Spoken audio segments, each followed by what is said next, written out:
Thank you for listening to the Conform to Christ podcast, where we seek to engage the mind, affect the heart, and call people to follow Christ. My name is George Mays, and I am here, as always, with Jay Jones.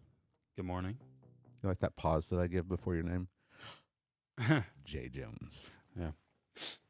You're being a little bit artistic, huh, with your intros now? Just trying to make it dramatic. You're just making a better case for you doing the intros and outros. That's what goodness. you're trying to do? I take it back. If you want to do them all, you can just tell me. Yeah. How you doing? Good. Doing pretty good. Yeah? Yeah. Okay. No complaints? Okay. That's Yeah. What'd you do this weekend? Go to a track meet. Yeah, it was cold out there, wasn't it? Yes, it was very cold. Second winter. Shouldn't be that cold No. right No, now. it shouldn't. And it was very windy. Yeah. So that was not a great time. Mm-hmm. I saw the picture of you guys all bundled up. And track is a lot of standing around. Like, it's different than going to other Right. kids' activities. Right. Because there's a bunch of stuff going on at the same time, right? Yeah, and she's in like 4 events, Mm-hmm. but they're not back to back to back. Right. And you just stand there and wait, and just watch other kids, I guess. But it's fun in its own way. Yeah, I wish it was like, we know these events will happen at this time. Then we could be like, all right, we'll be back in 2 hours. Right. Yeah. But nope. So it's like a marathon event to go for the parents. A sprint for the athletes, but a marathon for the parents. Very nice. See, I can be artistic. Just trying to show me up. Yeah. Well, Yeah. I'm in Ecclesiastes, and he's very artistic. So Right. maybe he's rubbing off on me Okay. to be more subtle with my points. Okay. Artistic. So they hit harder Okay. when they actually come. Or sometimes they don't hit at all because you have no idea what he's talking about. Right. Yeah. You can say something profound, but if you leave everyone just going, Yeah. huh? Yep. So, All right. Well, you're back in Ecclesiastes. yep. Ecclesiastes chapter 9, beginning in verse 13 and going through verse 4 of chapter 10. Yeah. But the section really, when I outlined it, is a 12-point sermon. Mm-hmm. Like I told you, I got a 12-point sermon, which is, I guess, a fine if you're doing secret church, like David Platt does. Mm-hmm. We're gonna be here all night. Right. But that's the section. It's about shrewdness, or really about wisdom applied, how wisdom is better than folly. And so it's a section I've kind of been dreading since I started outlining the book. Oh, yeah. At the very beginning, it's like I have no idea what I'm going to do at the end of this book. So He just throws everything that he has left yeah, in here, and it's like, I told you it's like he's like ran out of time in the pulpit, and he's like, I'm about to give you 40 things all at once. Ba ba ba ba ba ba ba ba ba ba. Right? it's that joke about the preacher that says, and finally, and then goes Right. on for another half hour. Mm-hmm. But he doesn't spend a lot of time on all of them. He just they Right. come so quickly. Right. So 12-point sermon, but you can't do that. So Yeah. I did 4. I don't know. I was really looking forward to it. You were looking forward to getting them all in? I was out of town this weekend, so I didn't get to hear it when you preached it, and I was left kind of wondering how many you were going to do. Yeah. So I only did 4. You didn't even do 6. Yeah. Maybe it'll turn into a 3-sermon series. Who knows? Yeah. Okay. Who knows what's possible? So All Yeah. things are possible with God. Jay. yeah. So yep. Okay. So we'll see. So 12 points, but 4 this time. Yep. We did 4. Okay. How far does this passage go? Does it go into chapter 11, or is this the rest of the? What is this? Where I will stop on these 12 Mhm. is in verse 6 of chapter 11. Okay. Because verse 7, it appears to me, begins a lesson on not taking your life for granted, and in particular, while you're young, glorifying God. Okay. Yep. Remembering God. Remember Mhm. God in Right. your youth. Mm-hmm. Right. People that are young think they have all the time in the world, so it's from that perspective, and that's really where that starts. So that's where, at least where I'm ending it. But like I said, one of the beauties I guess, and one of the. It's both a curse and a blessing for the preacher. Is that when experts in Hebrew tell you that this book can't be outlined? Mm-hmm. Well, that just took a lot of pressure off of me. Right. Because people say, "Well, I don't really maybe agree with how you broke that up," and then you can say, "Well, no one else does either."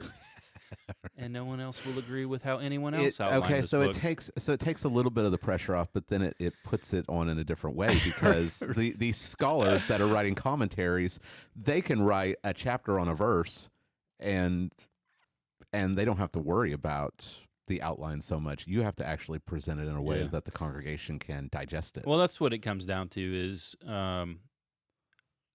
you want it when you're done, you don't want people to go like, I have no idea in the world how you came up with that sermon. You want them to say, okay, I can see roughly an outline of how you got there, and then I can definitely see your points and I understand them. Right. So that's the main goal is for your church people. Right.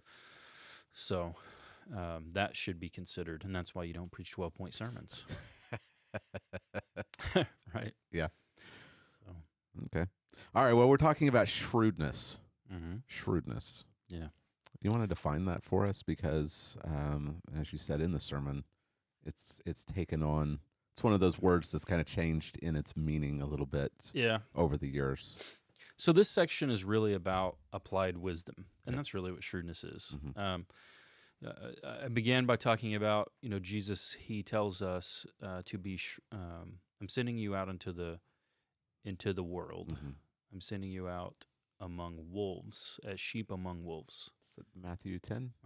So be as shrewd as serpents and as innocent as doves.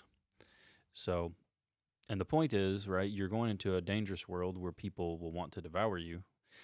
You're like a sheep, a defenseless sheep. But what could you use to maybe prevent being devoured? You can use shrewdness, which many translations nowadays will translate as "be wise as serpents, innocent as doves."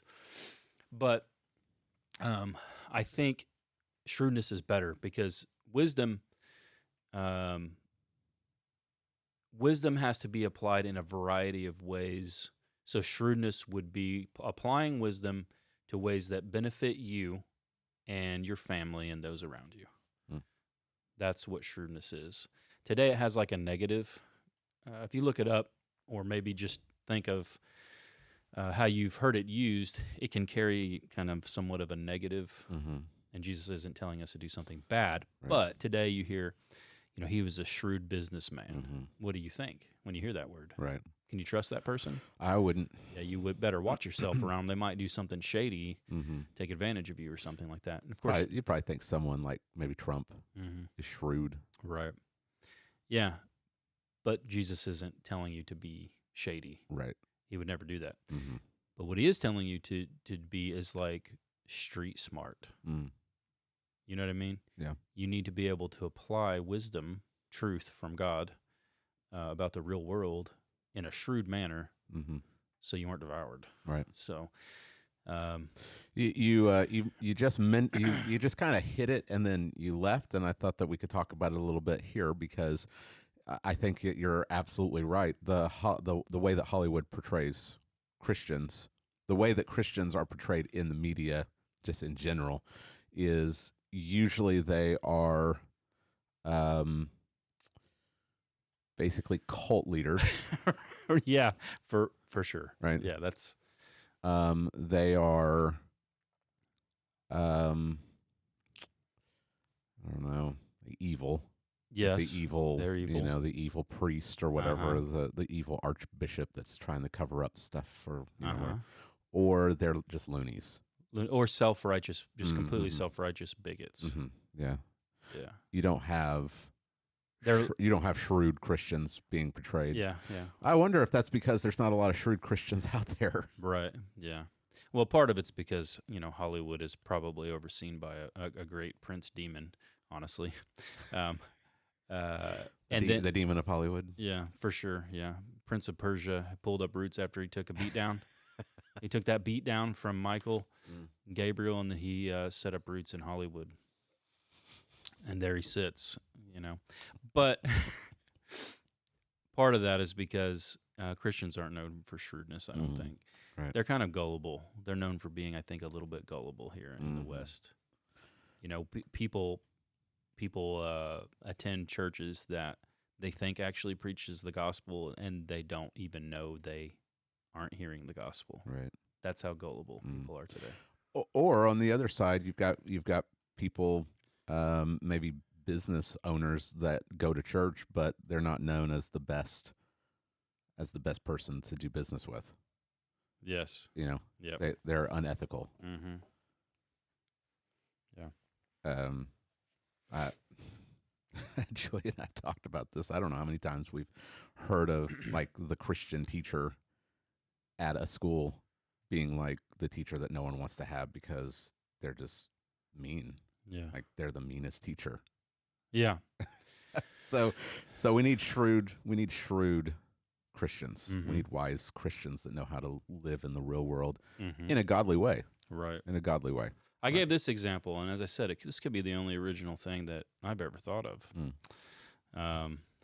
But probably it'll turn out not to be the case, because I thought tactical wisdom was cool.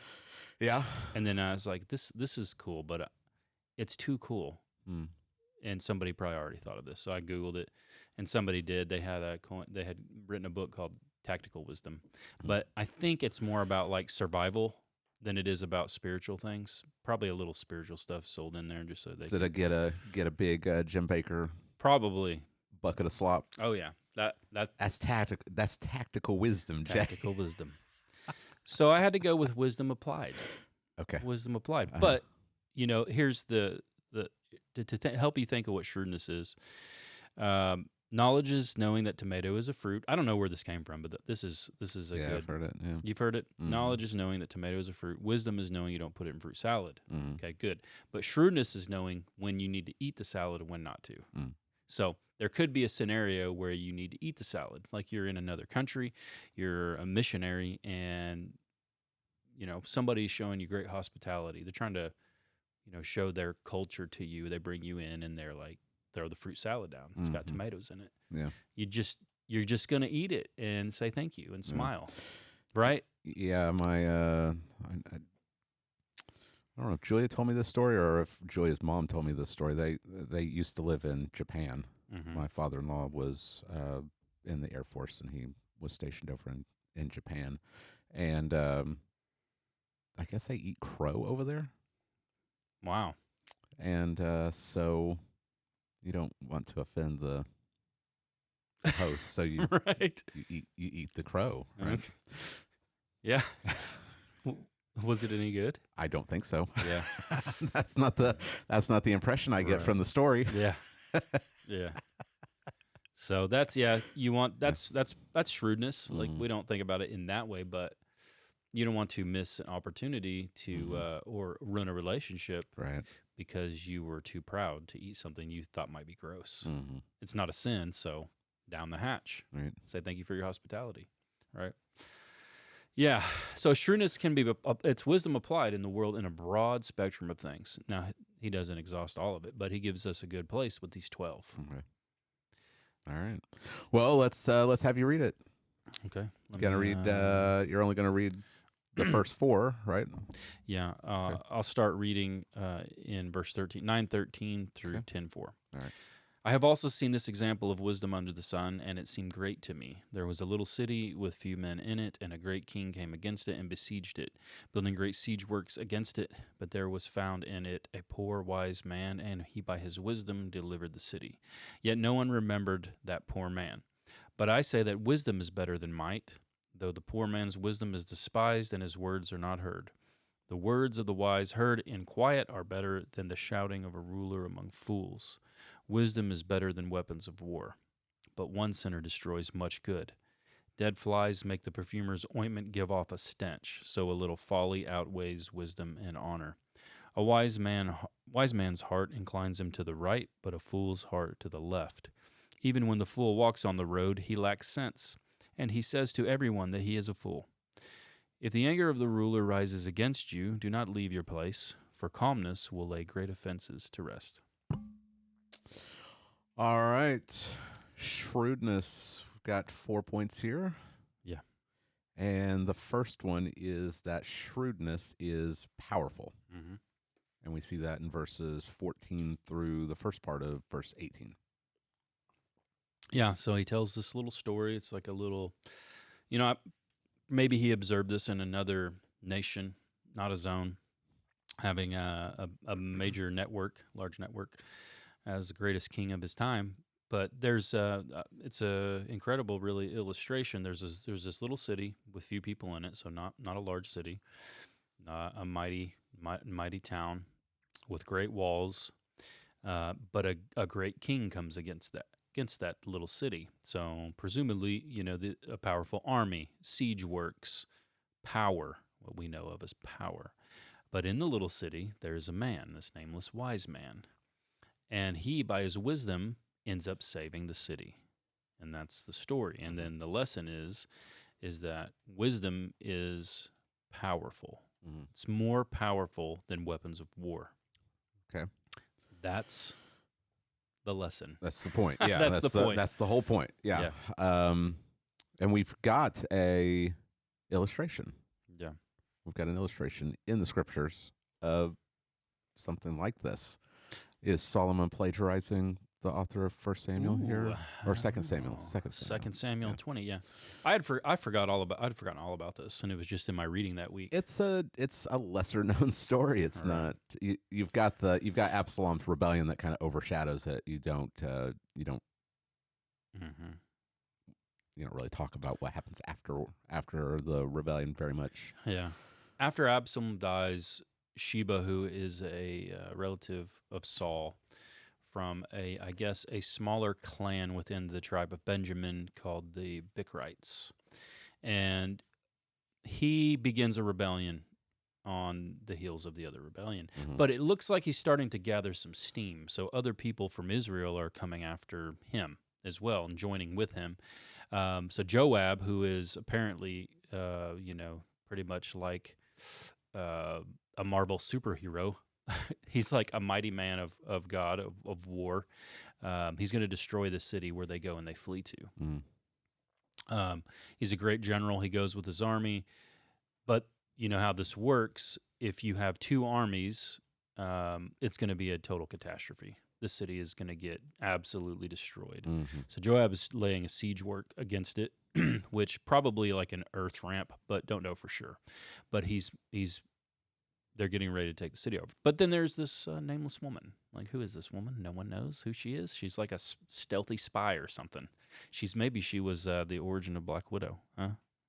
Well, you ever think where did this come from? I always picture her as like this really old, like grandma. Yeah, like really old lady. Yeah, maybe she's like the unspoken, like she's like the dawn of the city. You know what I'm saying? You got like your man leader, Mm-hmm. but this lady's been alive for so long, Right? that everybody just listens to her.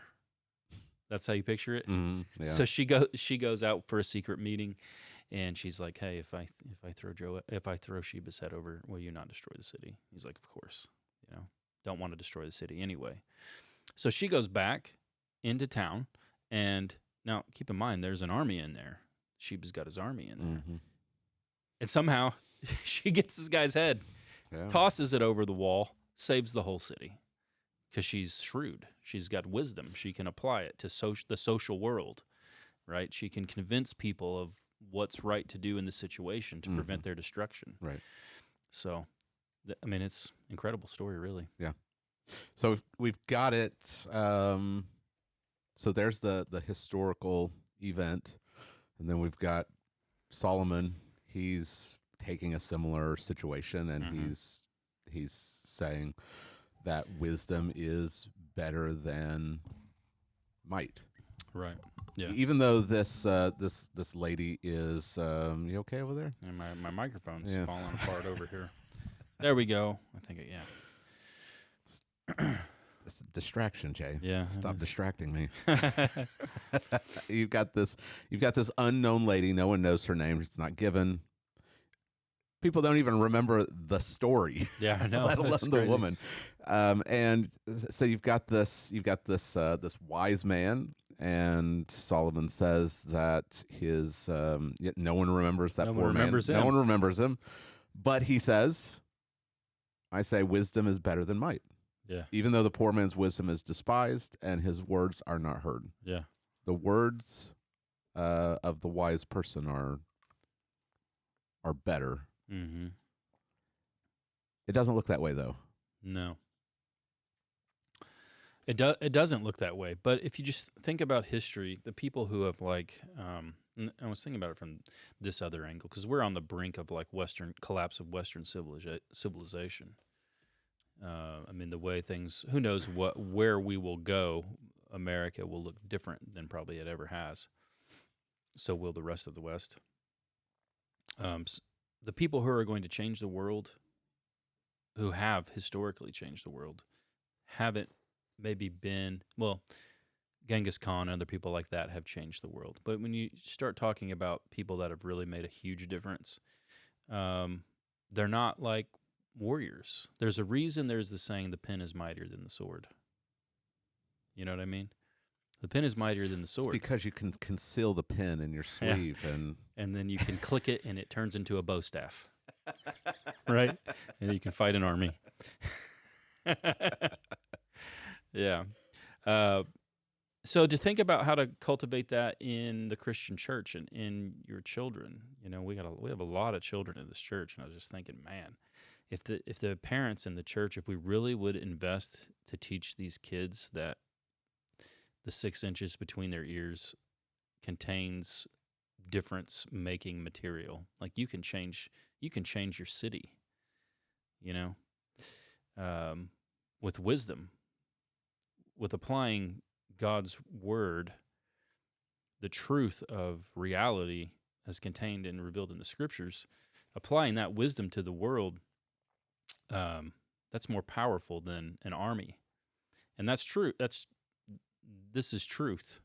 So starting to cultivate in your children the idea that say you have a smart kid, right? He's theologically smart. Well, what does the church automatically say? You need to become a preacher. Mm-hmm. Well, maybe not. Maybe you need to make him a lawyer, and maybe he applies biblical wisdom and his theology into a sphere that needs reformed terribly, or a politician. I mean, that's going to be a tough career for any conservative, especially a Christian, a real Christian. Mm-hmm. But we shouldn't just retreat from those places. I think we need to encourage our kids to become wise and shrewd. And by shrewd, I mean able to, on the flip of a switch, see the illogical nature of people's arguments, the fallacies, the danger of them, and then absolutely cutthroat destroy it in public. You know what I mean? I mean, you can, without being a jerk, expose the folly publicly. Right. And we need more of that. Ben Shapiro, he's a Jewish person, and what he does is good. I like what he does, but he's so off. As long as he doesn't talk about theology. And that's what I was getting ready to say. We need Christians that are like him, but Christian. Mm-hmm. And I mean they're ruthless. Yeah. And not in a mean way, but to expose, because folly is dangerous. Mm-hmm. It's harmful to society. Yeah. So we think, as you said, the other way around. Right. It's the powerful, the one with the numbers on their side, but that's not what we see in the Bible. Mm-hmm.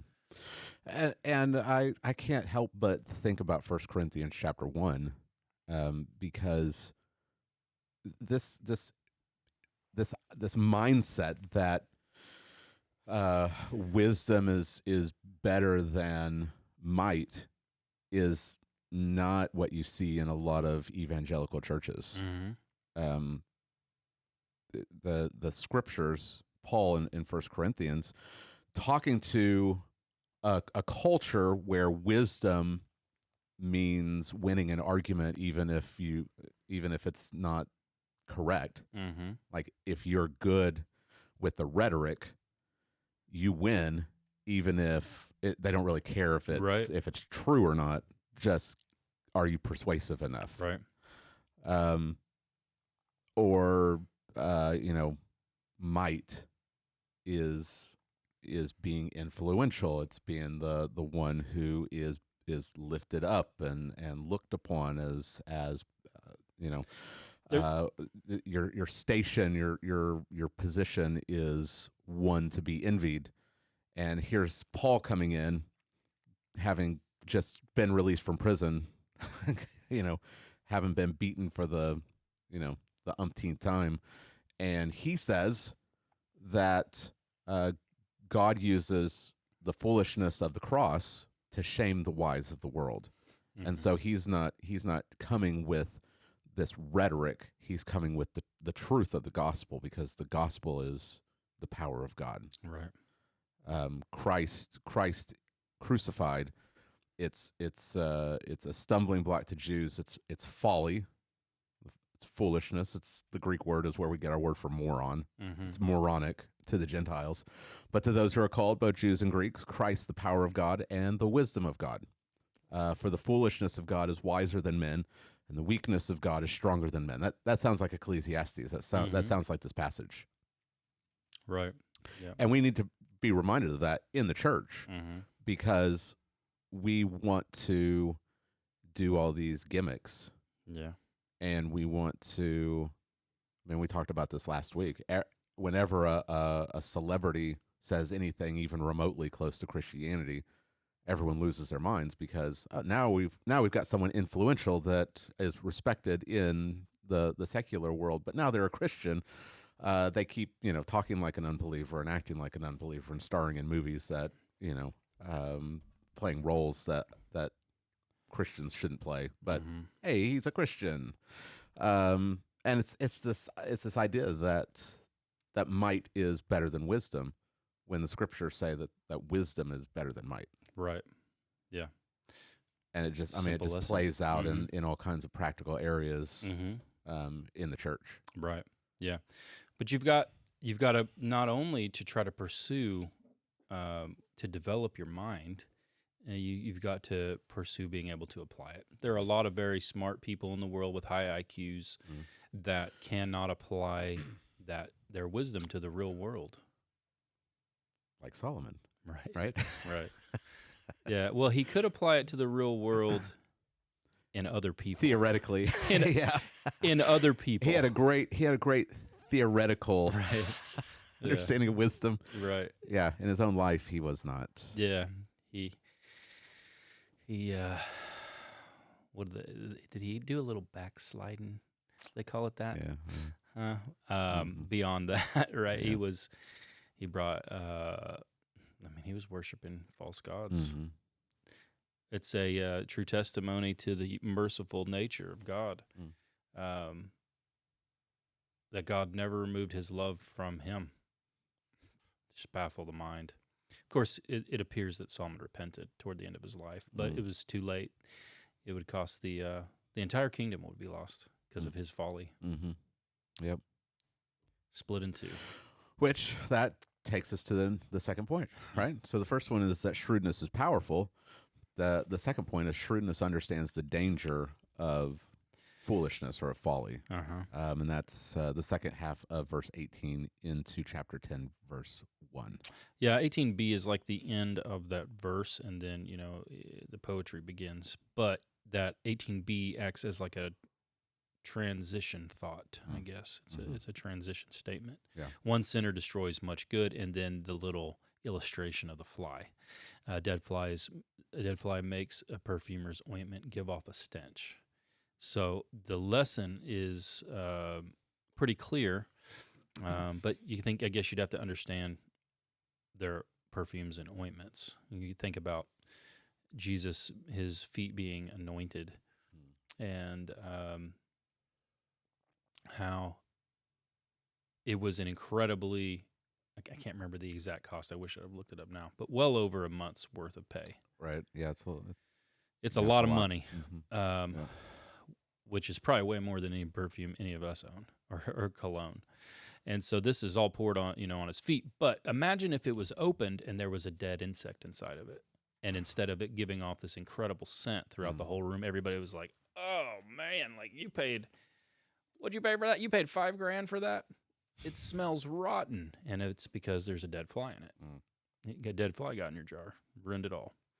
And so that's this lesson is an entire lifetime of wisdom, right, can be completely undone by a little folly. He says, so a little folly outweighs wisdom and honor. It's not that it's better. He's not saying it's better. What he's saying is it can tip the scales of your whole life. You indulge in a little folly, that's all it might take. Yeah. It might ruin everything you've ever worked for and built in your entire life. It can be undone. Right. Serious lesson. Yeah, I mean, we've all heard. I mean, we can think of. We've got the example of one of the preaching professors that you Artaxerxes. Artaxerxes. Yeah. Best preacher no one's ever heard of.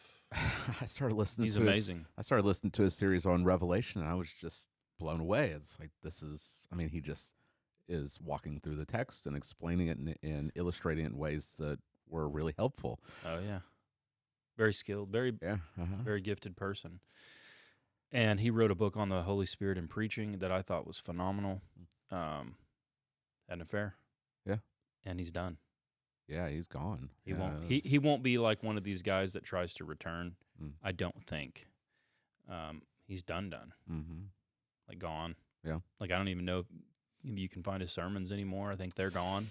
It's like hard to find. It's like he didn't exist. Yeah, you've got to look for places where they've been archived. Yeah. Yeah, I mean, we've seen it not only with him, the other pastors in the SBC. Ravi Zacharias, yeah. Though they didn't find out till after he died, but still his legacy is it's tarnished. It's tainted. Yeah. Yeah. Churches, one rebellious sinner that's not dealt with in their sin can quickly spread, and I've given the example of my first church and the sexual sin that was just left to just kind of put under the rug. Let's just kind of ignore it, and it just kept spreading. Yeah. Rotted. Yeah. Or a person can build a contingency, try to get split the church, fire the pastor. Whereas if that had been dealt with using church discipline and they were gone, maybe would have been prevented, or could have been. I don't know anything about that, Jay. Yeah, it's happened to quite a number of people since I've been in ministry. So what, like 12 years. You can it's a lot. You can see this in politicians or just any area of life. I mean, we probably all know people that they have done so much, but they had an affair or they were caught, I don't know, cheating on their taxes or doing something unethical. And what do people remember? Yeah, they remember Bill Cosby. That's all I need to say is that name, right? Bill Cosby. Right. You just remember the sin. Yeah. It overshadows everything. It doesn't matter how much good Bill Cosby did for the black community. Right. Yeah. He was wicked. Yeah. And people remember his wickedness. Yeah. So the lesson is you might be tempted to just turn it off. I'm just going to indulge in foolishness and folly just for a day. And he's telling you there's a great danger in doing that. Yeah.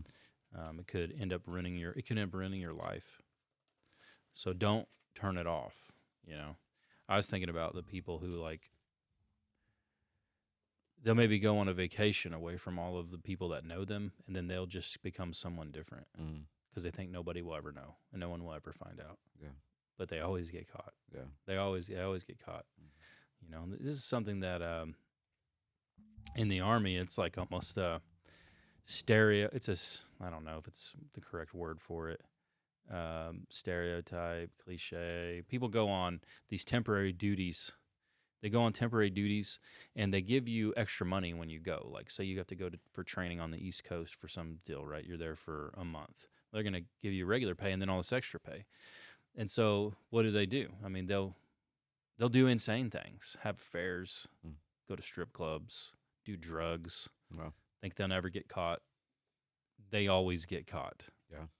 It always finds them out eventually. Maybe not right at first. And then the whole career is over. Career's ruined.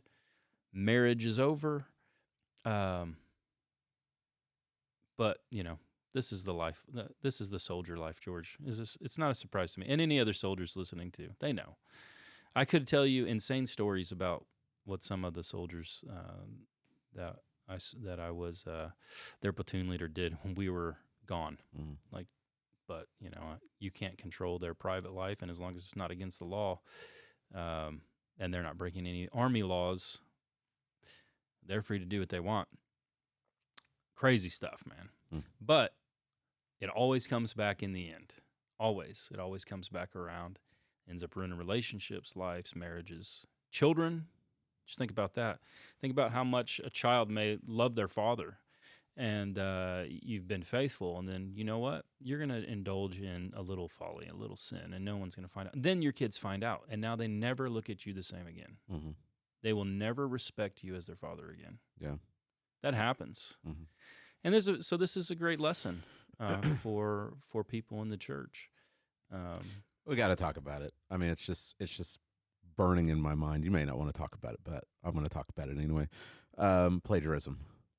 All right. Even if it doesn't do any of that stuff, it doesn't ruin your marriage. It doesn't ruin, like, you still have your job. Ed Litton. You're right. SBC president for a time. Is he still? No. He didn't run the second time, and it was because of plagiarism. All the controversy surrounding him. He was caught, obviously, plagiarizing. The extent of it just kept getting bigger and bigger and bigger. He still has his position. Right. As far as I know, his family is okay. Nothing else. But his reputation, the only thing that you remember is plagiarism. That's right. Right? Yeah. And we keep hearing story after story after story of pastors that do this kind of stuff, and it doesn't matter all this other stuff that you've been doing. That one thing causes you to lose all respect. Yeah, it definitely does. I found out recently I was converted under a plagiarized sermon. I told you that. I mean, that really bothered me for a minute, and then I remembered my theology that God is sovereign. That God is sovereign, and I also remembered what Angie told me before I got up to preach at chapel at Midwestern. I was so nervous. And she was like, "It's okay. God spoke through a donkey once. You'll be all right." So God can do what He wants, you know. What I mean? So. But yeah, that was a little beyond disappointing to find out. Yeah, right. But just the little fly in the ointment. Yeah, ruins the whole thing. It does. Right? Yeah. So it's a disappointing thing when you hear about the plagiarism. Now I am all for stealing everyone's illustrations. They're open. It's open season on illustrations, right? And as long as you don't present it like it happened to you. Jay, did I ever tell you about the one time that I was duck hunting and I almost died? Yeah. You take the story. You preach. I hear you preach in 15 years, and it's George falling through the ice, and then it's your friend shimmies out and rescues you. That's a different level of than I'm talking about. Yeah. But general illustrations, they're open game. But it's just like anything else. If you're in seminary, you're not going to turn in a paper that's someone else's, or you're going to get kicked out. And Drake reminded me, I was talking about with him. He's like, "Dad, they'll kick you out of regular college too for that." It's like, good point, Drake. That's still true, I suppose. Colleges don't know what a man and woman is, and they'll let them compete in sports. They'll let them plagiarize someone's gender, but not a Yeah. paper, right? You don't plagiarize a paper, they'll kick you out. Yeah. Gender plagiarizers. We just came up with a new word, a new phrase. There you go. Maybe that's your original. Maybe that's your original thought. Yeah. You have to look and see if anyone's come up with it. Yep. All right. You have to trademark that while you have the chance. Yeah. All right. Shrewdness understands the danger of foolishness. Number 3, shrewdness walks the narrow road. And this is chapter 10, verses 2 and 3.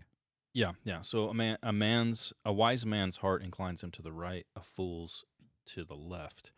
And this really isn't as tempting as it was to make a political point out of this. That's not the point, right? Yeah. Or to bring in the old Indian proverb, the right wing and the left wing belong to the same bird. Mm-hmm. The point is there are two different paths to live in your life. Yeah. There are two ways to walk. There's the narrow road, which, there's no way you can read this stuff and not think about Jesus' teaching on the narrow road and the broad road to destruction. But the two ways are the ways of wisdom and the ways of folly. Mm-hmm. And that's the point. And then verse 3 supports it by saying how obvious it is to people who, it should be. It's obvious to the wise. Maybe not to the world, but it's obvious who the fools are in this world. Yeah. A fool makes himself known as he walks down the road. He can't help it. Everyone knows he's a fool.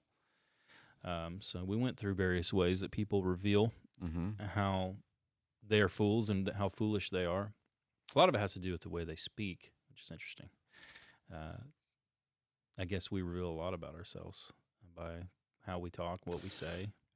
Yeah, I mean, that's that seems to be a big part of what Jesus says in Matthew 15, that what goes into your mouth isn't what makes you unclean, but what comes out. Yeah. Right?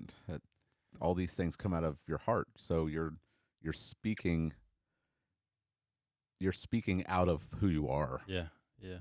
And you can lie and you can deceive people, but eventually it's revealed that this is coming from a lying heart. Yeah. And I think maybe the only way to hide that you're a fool is to keep your mouth shut. Yeah. And there's a proverb about that, I believe. Yeah. Everyone will maybe assume you're wise if you just keep your mouth shut. But no fool can do that. They just can't. They just have to be heard. So they reveal this is revealed in how you speak. In particular, a fool takes no pleasure in understanding, Proverbs 18:2, but only in expressing his opinion. So a fool doesn't seek to actually know and to understand things. They already know everything. You're not going to teach them anything, right? And they're going to tell everybody about how much they know. You don't know anything? You ever met anybody like that? Oh yeah. This is. I have a teenager, Jay. Yeah. Well, that's what I said at the end of this. This sounds so much like teenagers, especially early year teenagers. As they get older, closer to their 20s, they start to realize that they don't really know so much, I think. But, that this is what I was thinking about here is these liberals, these fake Christian posers who try to tell you what Christianity is really about. And you just invented that. Your beliefs just came into being in the last decade. You're a moron. Right. You're not a Christian. You're a poser. Well, I can think of even legitimate Christians who can do things like this. I mean, we talk about cage stage Calvinism. True. The person that just discovers the doctrines of grace, like this is some brand new thing that they've just and they go to their pastor of 30 years and and try. I mean, there's it's become kind of a joke to talk about those first year seminary students that they take intro to Greek, intro to Hebrew, and the basic classes, and all of a sudden they think that they know better than their pastor who's been pastoring for longer than they've been alive. Right. And that's foolish. Yeah. I mean, we joke about it. We joke about cage stage Calvinism, but it is foolishness to do that. It is. Yeah, it is foolishness. It's, I was going to say unbecoming. It's sinful. Yeah. If we're all the ways we're talking about here that are not on the wise way, the fool's way, This is sin. Yeah, and I'm glad you brought that up because it's really easy for us to hear the word folly and we think of fools and they're to be pitied, but it is sinful to walk in this foolish path.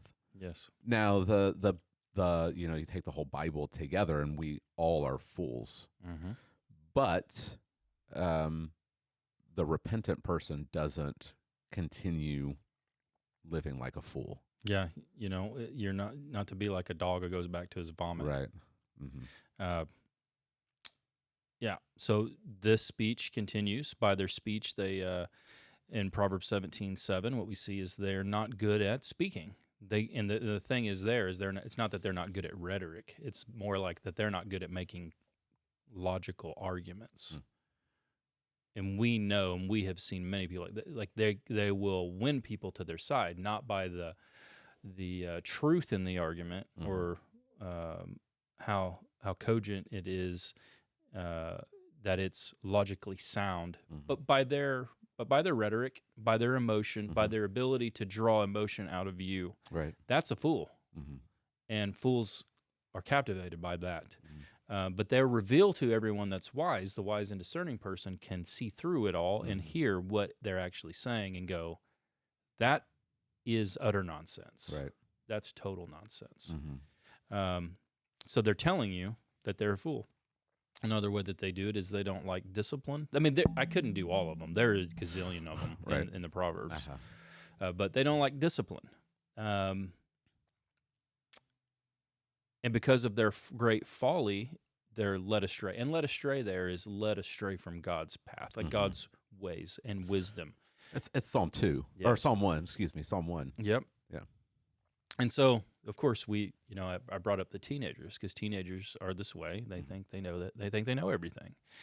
And, I mean, Drake's a great young man. He's become a great young man. But early when he was a teenager, I mean, the type of stuff, I'd be like, Drake, you're doing this when you pitch. No, I'm not. Yeah. I'm like, Drake, I literally pitched 4 years in college, and I've watched pitching my whole life. You're doing this. It's not good. No, I'm not. This is what I'm doing. I'm glad that you're encouraging me this Monday morning, Jay. I'm glad to know that I'm not alone. And then I'm looking at him, and I'm like, you're delusional. Yeah. Your brain is out of something is misfired. Yeah. You're in all honors classes. Is that really you? But maturity. He's matured now, so now he knows how to take correction. He knows. I mean, Solomon says that foolishness is bound up in the heart of a child. Yep. I liked how the rest of that proverb goes. The rod of discipline will drive it far from him. That's right. Yes. It's like that clip we watched a couple of weeks ago. Yeah. Beat him up. Kid won't come to church. What do? Beat him up. Yeah. I don't understand these parents that let their kids run their house. They're like, oh, they're 13. They can make their own decisions. I'm like, no, they can't. They cannot. Jay, we're gonna drift far, far away from your sermon by talking about this. I am blown away by parents that let their kids dictate where they go to church. Yeah, for sure. I mean, we've both seen this, right? Oh yeah. Like if there's stuff for the kids, if the kids like going, that's where we'll go, right. Even if everything else is just complete nonsense, absolute nonsense, right? Instead of the parents who are supposed to be wise, right, and the kids who are foolish, it doesn't make any sense. The parents are supposed to be the ones that are making these big decisions. I mean, where you go to church has repercussions for years and years and years, maybe your entire life, and you're letting your kids dictate where you go. That's absolutely bonkers. Yes, it is. But there's a reason for that. And like what I said here is like teenagers are this, but if you discipline your child, you love your children, you'll discipline them, they'll grow out of it. Okay? Drake is like pretty much an adult now. I don't have to parent him anymore. Yeah. But that's because I disciplined him when he was young. So now I don't have to parent him and discipline him, right? That's the way it should work. And then you send him out into the world. Go glorify God in your life and make your family. A lot of people that never happened to a lot of adults. And I know you've met them. they're 35, but they have the wisdom of a teenager. They're still bound up in folly. They never matured. And it's because, a lot of times, it's because they never actually pursued wisdom and to study the Bible. They were never in a good church. So some of it's their fault, some of it's not their fault. Some of it is the pastor's fault, but not all, because some of it's their fault. But so now they're 35 and, or they're 40, and now their teenagers are making decisions for them. Yeah. So it's not virtuous to stay a teenager until you're 35 years old. It's called arrested development. Yeah. Where you just don't grow up. Yeah. Like you just don't move out of that teenage foolishness. It just kind of follows you into adulthood. So you could see a 65-year-old fool. Oh yeah. And that many of them are leading our government. Well, we didn't talk about it, but you gave the illustration, not in this point, but in the previous point of shrewdness, understanding the danger of foolishness. And you gave the example of King Saul. Yeah. And King Saul, I think he became I think he was 40 when he became king, somewhere around there. Yeah. I mean, this is the age of mature manhood. Should be. But what do you see in Saul's life? I mean, it's just characterized by foolishness, impatience, petulance. Yeah. How long? That's what I was trying to figure out, but I didn't want to spend a ton of time, researching an illustration. How long from the time he was anointed king to this episode in Gilgal, where he's like, "You done messed up, and the kingdom's going to be taken from you because you acted foolish." Yeah. How long was that? I'm not sure. It doesn't seem to be very long. It doesn't seem to be very long, no. Yeah. No. So, yeah, and then it just gets progressively worse. He makes another rash decision by not devoting to destruction. Is it the Amalekites and their all that? Well, even and with the Philistines, he's just making these bizarre decisions. He won't let the army eat until the Philistines are defeated. Yeah. And he makes a vow that anyone who eats before I'm avenged upon my enemies. I'm avenged upon my enemies will die. And Jonathan eats some food. He doesn't know about the oath, and he's going to kill his own son, who has just won this great victory. And it's just, he is a king like the other nations. He's exactly what Israel asked for, and he's foolish. Yep. So he indulges in just a little bit at the beginning, but the little bit ends up being his ruin, and then that leads into more folly and more and more and more, and then you got him running around trying to spear people into walls. He loses his mind. Right. Yeah. He becomes possessed. Right. Yep. Yeah. And again, that highlights that when we talk about foolishness, we're not talking about my kid put his shirt on backwards. Right. We're talking about someone who is in active rebellion against God. That's what we're talking about with foolishness. Right. I mean, you can see it. I mean, what do you see in our society, man? I mean, for crying out loud. You've got athletic directors at Division I schools, like Ivy League schools, saying insane statements like, it's just a common misunderstanding that men have an advantage over women in sports. You're an AD, like you're an athletic director, you're actually a moron. Yeah, you are a stupid person. Yeah, you are literally stupid. Brooke's doing pole vault, and it's pretty sweet. I mean, it's a cool sport. I love how it's impressive. Through these other things that she's doing, my world opens up into other things I never experienced, and I really like it. Track is pretty fun. Standing track and field bundled up on a Saturday. Standing against walls. But see, the military, I've trained my whole life for that. Okay, all right. Hurry up and your wait. Your whole life has been preparing you for this point. Prepared me to stand there and do nothing. All right. But, you go and look at an Olympic pole vaulter woman. Impressive, amazing. But then you go look at a pole vaulter man. Right. And you're talking about, like, it will you won't think it's real how high they go. Mm-hmm. It's bizarre. Yeah. It's like they're trying. It's like who invented this?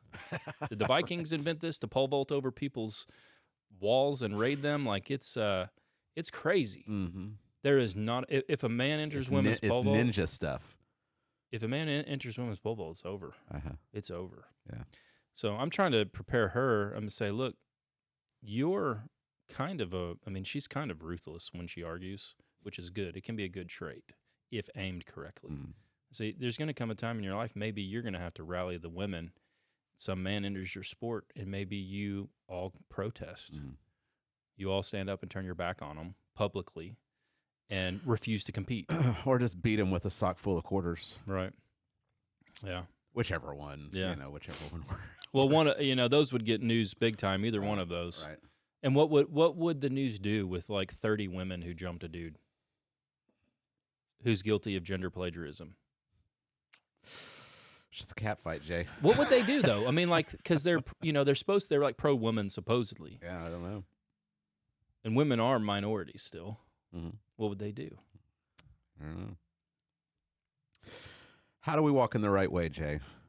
There's two paths. There's two paths. The foolish path and the righteous path. How do you make sure that you're not walking the foolish path and that you're walking the righteous path? Yeah. instead? So, I probably wrote 4 pages on this, and I was like, all right, I'm cutting this out, saving it for the last sermon, because the last sermon is about the fear of the Lord. This is where it begins. Mm. The end of the matter is this: fear the Lord and keep his commands. That's like the whole duty of man. Mm. That's how this book ends.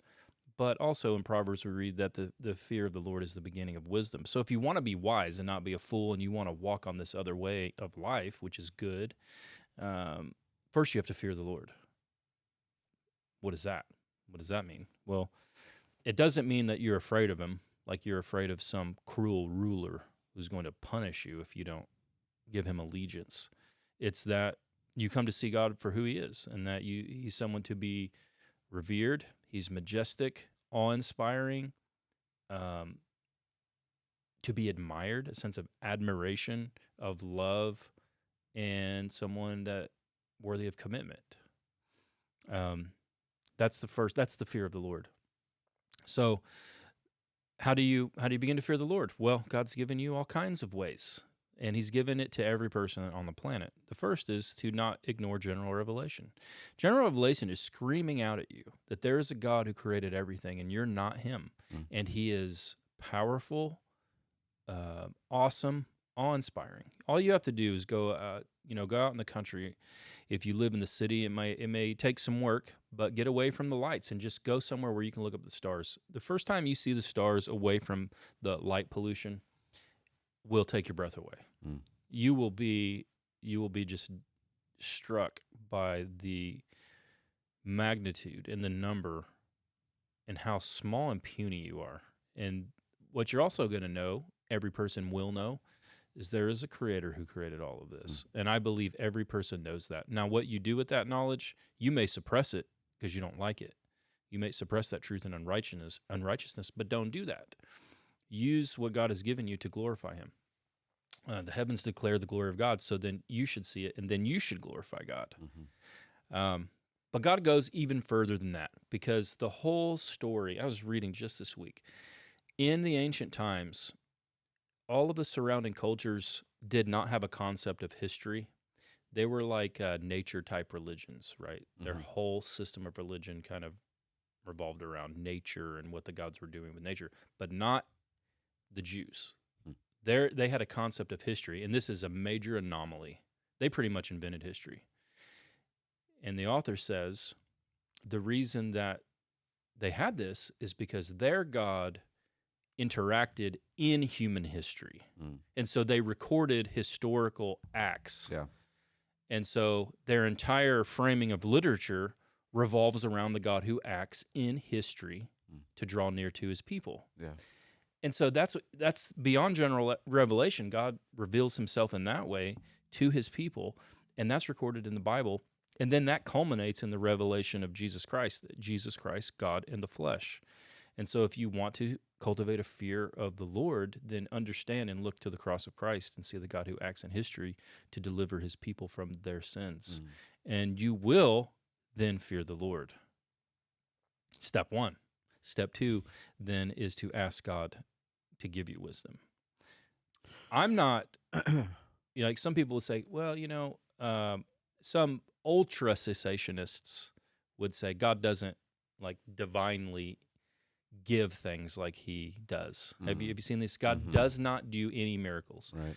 I don't believe that's true. I believe God can do a miracle. He can do whatever he wants. He can supernaturally gift somebody with wisdom, like he did Solomon. Solomon asked for wisdom. I mean, the scriptures literally command us to ask for wisdom. Right. If anyone, James 1, right? James 1, if anyone lacks wisdom, let him ask. Ask. Yeah, but some people would say, well, God only will do that if you read the Bible. Yeah. I believe that part is important and true, but I don't believe he only will. Right. I believe God, when he can do with his people as he will, and if someone needs wisdom and they ask God and it's part of God's plan for their life, he can give that person more wisdom than they could have ever got naturally. Yeah. Well, Josh King and I were talking about this over the weekend. We've talked about it before. You're sitting there, laboring over a text, and you don't know, what this means, and you ask God to help you, and it's like the light bulb goes on. I don't think that's violating cessationism. Like, this is somehow I'm inspired to know this, but I think that the Holy Spirit is active in our lives. The Holy Spirit is not passive. He's not just lounging around. He's actively working in our lives, and I think that he will. I mean, if the Bible says ask for wisdom, and he'll give if you believe without doubting, I have no reason to believe that he won't answer that prayer. Yes, I don't have any reason to believe that what James says in James chapter 1 ended with the close of the canon. Now you can't ask for wisdom. Right. Yeah. So, I mean, how often do you ask for wisdom when you pray? I mean, I think that's an important question to ask yourself. I bet not often. Yeah. Or for your children, to give your children wisdom, make them wise. Yeah. Supernaturally wise. Right. So, fear the Lord. Step 2, ask God. These seem like so much. This is just common sense. It's common sense, yes, but we don't do it. If God's like, I'll give you something if you ask. Right. And you're like, well, how often do we come to Matthew chapter 6, and Jesus says, ask and it will be given to you, seek and you will find, knock and the door will be open, and we're like, nah, I'm good. Right. Like we simply don't pray the way that we should. I mean, all these promises are given to us, and we're like, I'm too busy. I gotta, I gotta get to work, or what's on Facebook.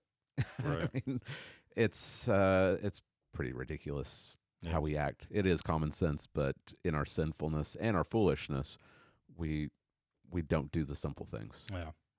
Step 3 is to pursue wisdom. So you should ask for it, and then you shouldn't just sit around and wait. You should go to God's Word and read. You should read the Word, listen to the Word, read books about the Word, all 3.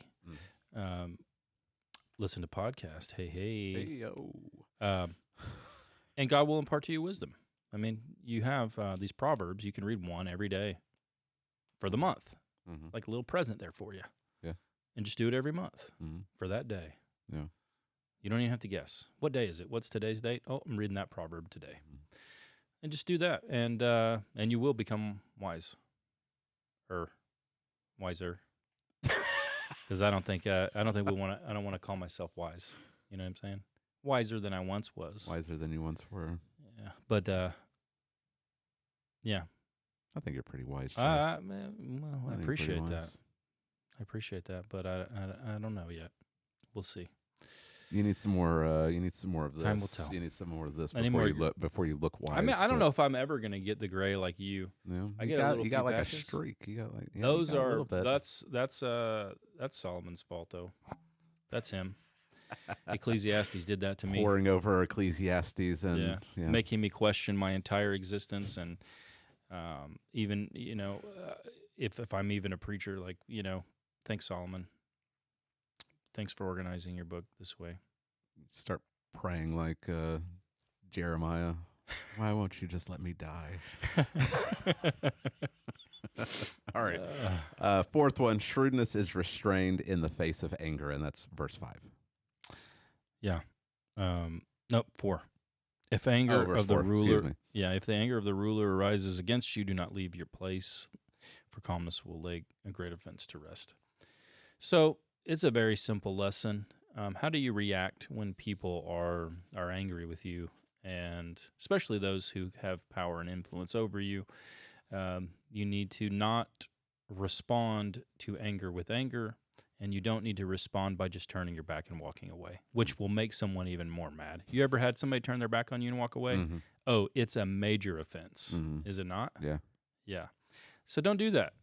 Stay calm. Yeah. Could we tie this back into the first point, that wisdom is better than might? Mm-hmm. This poor wise man saves the city and he's forgotten. Right. And how do we respond when we're slighted? Mm-hmm. I mean, anger is the reaction to a perceived offense, Mm-hmm. a perceived wrong. Right. And it would seem that if someone saves the entire city and then right. they're forgotten, your natural reaction to that wrong would be anger. Right. Right. Yeah. Yeah, could be. Yeah, you can apply this to a whole variety of things and scenarios.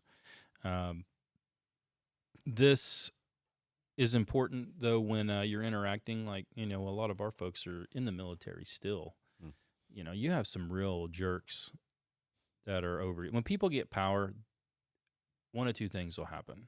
It may humble them, and then they'll realize, they don't know everything, and they need those that are around them, even those they lead, those under them in authority. They need them. Yeah. It's all part of this system. Right. Then there are those that get rank and power, and they just become tyrants. You wonder how you end up with Nero. I don't. I don't wonder at all, because I've seen people, my peers, we get put in command at the same time, and all of a sudden they become a little tyrant. Like they're god of this world, of this little sphere they have. I mean, that's not the military does not have the market on that. I mean, I've worked at retail places. Like, this is the least amount of power that you could possibly have over a person, and you act like a king. Yeah. Yeah. I mean, this is everywhere. Mm-hmm. George, did you forget one time to take off the security device, and then they laid into you for it? No, but there's been several things that I did wrong that they just lose their mind over. Yeah, well, that's their chance to show their great authority. Mm-hmm. But what do you do? I mean, so people work, in the world, you're working for bosses, and they just go off on you. Mm-hmm. Well, what God tells us to do is to be calm. And your calmness could actually pacify them, could lay this great offense to rest. Mm-hmm. I read, I can't remember where I read this, who was writing about it, but it's the idea of if you turn your back and walk away, really what you've done is indulged pride. So you probably have the sin of pride in your heart, and you're indulging it because it feels good, right? It feels good to tell your boss off, even without words. Right. Which would be turning your back on them and walking out. You think you're hurting them. I gave the illustration that, I've many times people will be like, I'm quitting, I'm leaving, and that'll tell them. And then they leave and everybody's like, I'm glad they're gone. Yeah.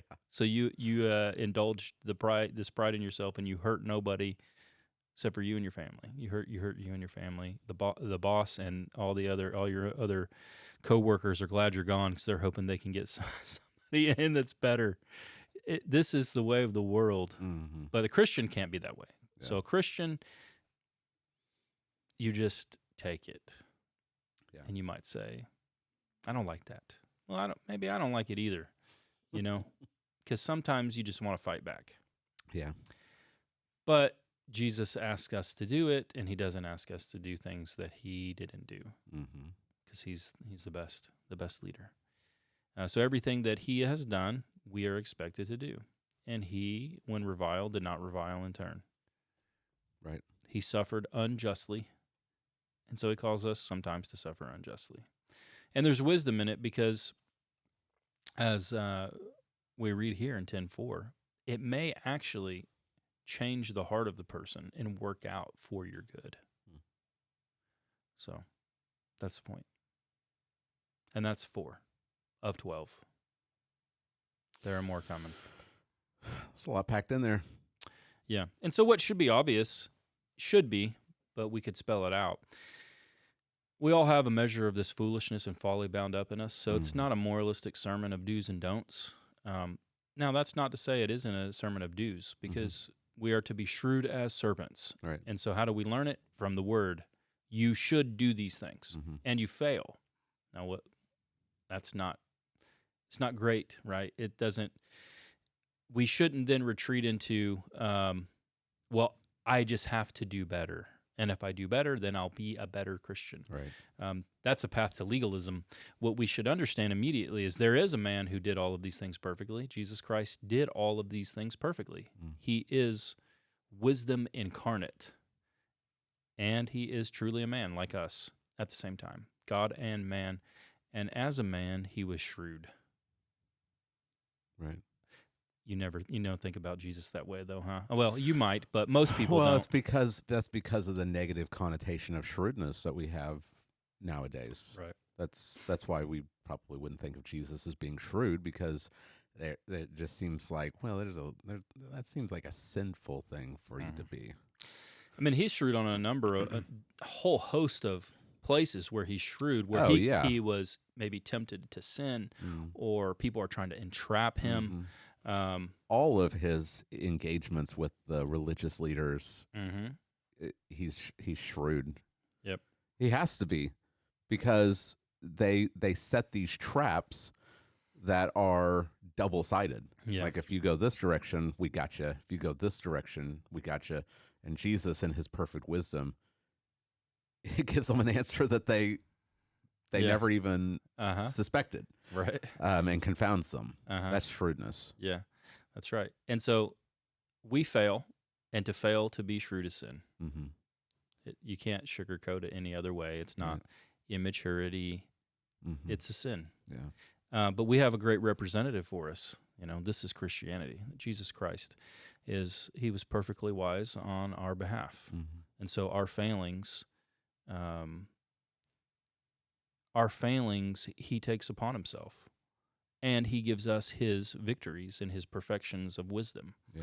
And so we don't fall into this legalistic trap. We do go, though, however, I'm justified by faith in Christ alone, and I'm forgiven of my foolishness, and yet I still want to be like him.